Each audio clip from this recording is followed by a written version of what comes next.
speeding bullet.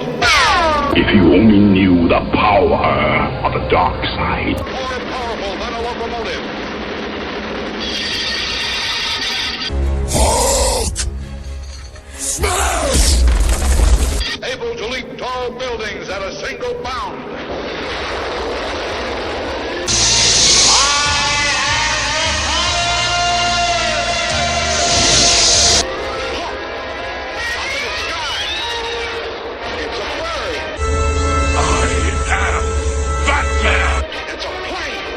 There's more to them than meets the eye.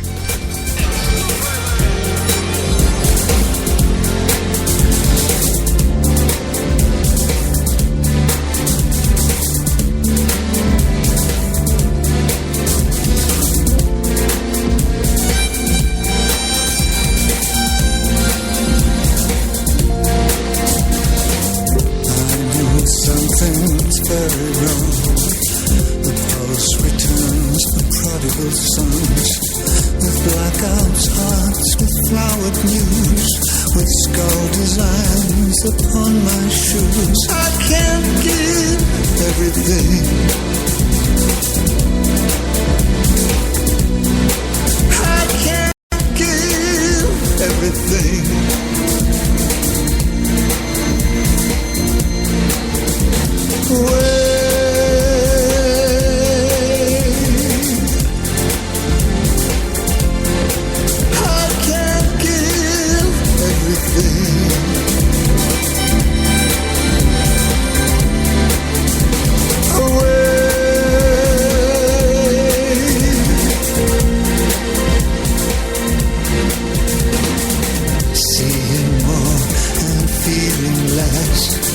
Saying no, but meaning yes.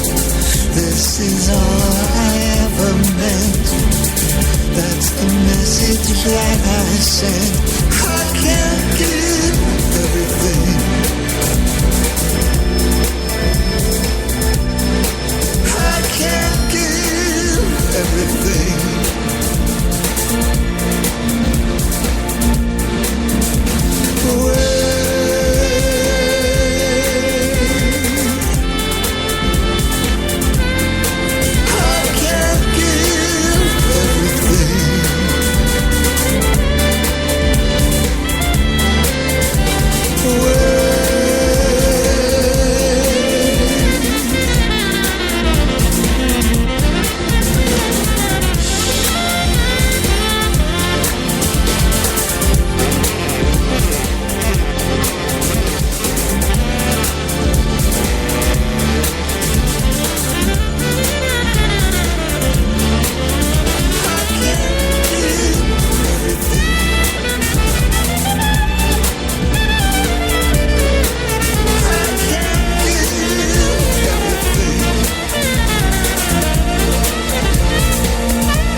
Something's very wrong. The pulse returns to prodigal sons, with blackouts, hearts, with flowered news, with skull designs upon my shoes. I can't give everything. I can't give everything.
Ghoul evening to everybody out there, boils and ghouls. I am Chuckles the Clown. You are listening to Chuckles Crypt here on Rhode Island FreeRadio.org.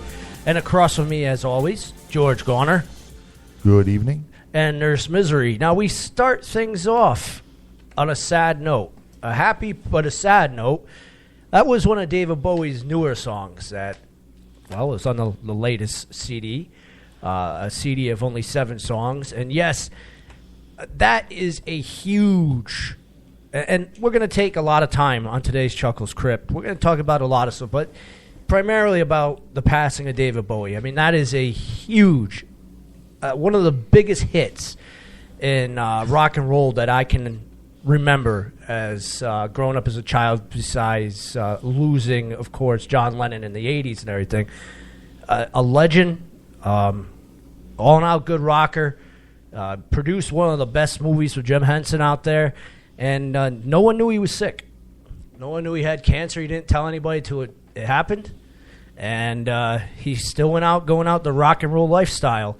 He was getting ready to go out and tour and put this new album out. No one knew the better. Weird guy, never to say the less. And he's kind of like... Which is basically why he's being given a whole show on Chuckles Crypt. And yes. I look at him as the calmer version of Alice Cooper. I always have. I still put him in the shock rock genre, because if you ever see any of his live shows, he might not be cutting people's heads off or doing any of the stuff that Alice Cooper's doing. But he is definitely a weird gentleman when he was up there. He earned the title shock rock. Yeah, he did. And he's not just a shock rock. He is a rock and roll legend. Well, actually, a lot of the stuff he did, we don't look at it that much today in the same way. But if you look at back in like the early 70s, when he and Alice Cooper were both at their most shocking, it was actually, I think, David Bowie that was the most shocking with a capital letter. Yes. Right. Because Alice Cooper was dealing with the spiders and the devils and the guillotines. But David Bowie was the one that was more in-your-face sexual. Yeah. As far as androgynous. Yeah. And that was... He was very thought-provoking. People That's didn't what know how really to put take people it. on edge. Yeah. And he was one of the leading folks out there. I didn't know this, but he was one of the leading folks out there. Now, this was a big to-do back when the Beatles came out. Not so much now, but he was one of the leading folks out there saying, hey, it's okay for dudes to have long hair. It doesn't mean that you are a, Well, yes. maybe it does. But maybe it does. But he was saying it was okay to do that. So he was one of the leading fathers out there for rock and roll to say, yes, this is okay, do it, and let's go. I don't think there's too many of his albums that I have listened to where I haven't had at least 1 or 2 songs that I've liked on it.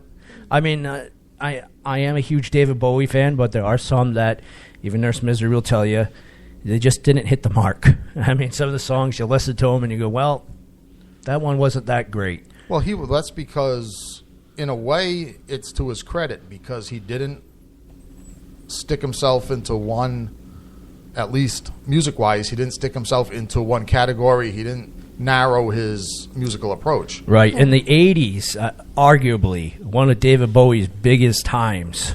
Like, he blew up in the 80s.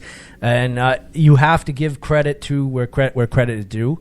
Half of it does have to do with that great movie that came out, The Labyrinth.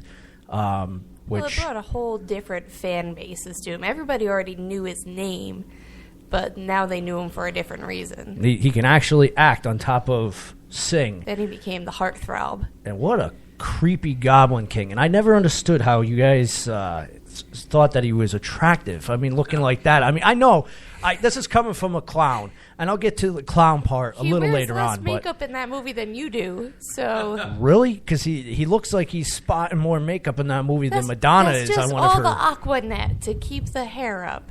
Aquanet? He wears more eyeliner than I do. That's a close tie, man. I'm just saying, he was definitely weird looking.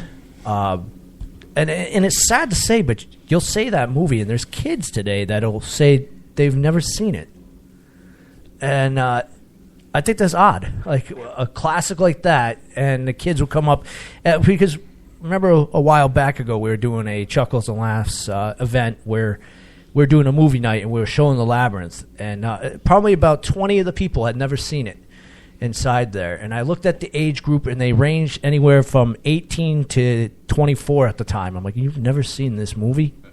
What rock are you sleeping under? Especially the 24-year-olds. It's like, you guys are old enough where you should have seen this. And these are folks that are... excuse the 18 to 14-year-olds. No, I can't, because these are folks that are going out to become actors and drama professionals. And that is a great movie to look up for acting.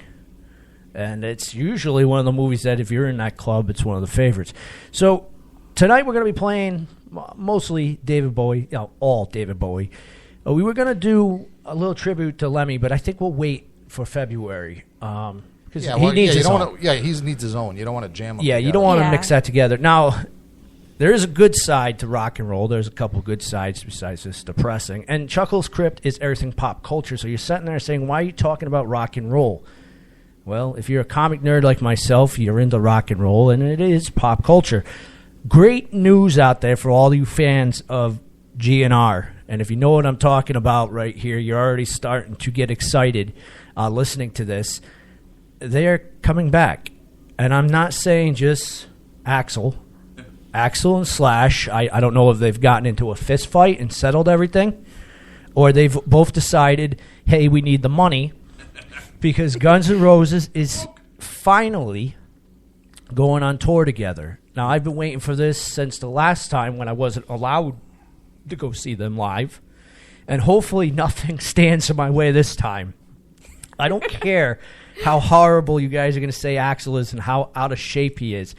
Guns N' Roses is one of my favorite bands. I have not seen them live, and I want to. And if it sucks, let me figure that out, that it sucks. I've seen Slash numerous times.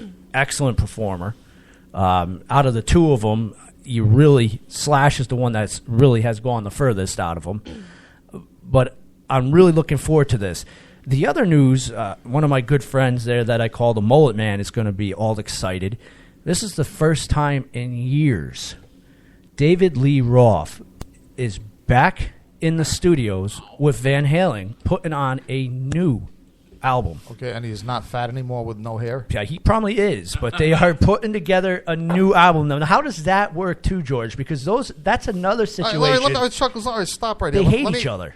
No, Chuckles, all right, let me stop you right here. Evil as you are, you've been on this earth, 5 different reincarnations? Yep. And you still don't know how the rock and roll business works. Money. Thank you. The almighty dollar. Yes, these people... They don't hate each other. What they do is, now you criticize Kiss in principle because the transparent way that they grub for money. Mm-hmm. At least they're transparent. They don't insult our intelligence by claiming that that's not what they're after. Okay. Kiss, Gene Simmons, Ace Frehley, Van Halen, David Lee Roth, Eddie Van Halen. Guns N' Roses, Slash, Axl. They hate each other, they hate each other, they hate each other.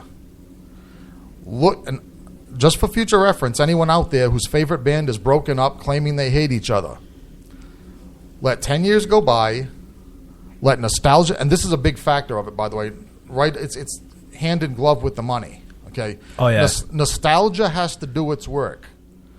All the fans of the band have to be saying, oh, remember this, and listening to the music and building things up in their minds, and that level of regret has to boil over, that they will never, ever, ever see them together again. And that's when they reunite. And ticket sales go through the roof. And ticket sales go through the roof, and if the band is exceptionally cynical on